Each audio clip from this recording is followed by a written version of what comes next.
Group সদস্যকে পুলিশি হেনস্থার অভিযোগে সোনাই থানা ঘেরাও। নবনির্বাচিত এক গ্রুপ সদস্যকে পুলিশি হেনস্থার অভিযোগে সোনাই থানা ঘেরাও করলেন এলাকার শতাধিক জনগণ।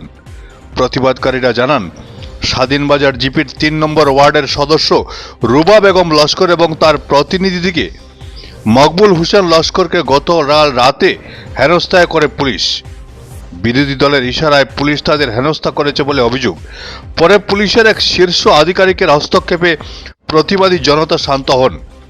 এদিন প্রতিবাদে অংশ নেন পূর্ব সোনাই জেলা পরিষদের প্রাক্তন সদস্যা লিলিমা বেগম লস্কর সহ অন্যান্য নেতৃস্থানীয়রা। Bureau report, Barak vision. তুই একজন দলাল আছই, এরা এলাকার মানুষরে কই দেখাইয়া বেআইনি ভাবে আমি মনে করি কালকে যেটা যাওয়াটা যেহেতু এফআইআর কোনো কপি নাই, আজকে আমরা এখানে সিআই সাহেবের এখানে রিকোয়েস্ট করছি কপি দেওয়ার লাগে। কপি যেহেতু দিতে পারছেন না হিসাবে বেআইনি ভাবে হুমকি দিয়া জায়গা কালেকশন করাইবার লাগে দালালে বাটাইছে। এই দালালটার লাগে আমরা পাবলিকের রিটার্ন লইয়া স্পিড লইয়া যাইবো, তানা শুনাই তার রিটার্ন দিব দিয়ে আমরা এই দলাল মুক্ত হতে যাইবো। শুনাই তানা মকুলির হৃদয় আমরা এলাকার মানুষের চ্যালেঞ্জ যা কইতে পারবো, যদি হয়ে যায় মুকুলি দোষী মানুষ তাহলে আমরা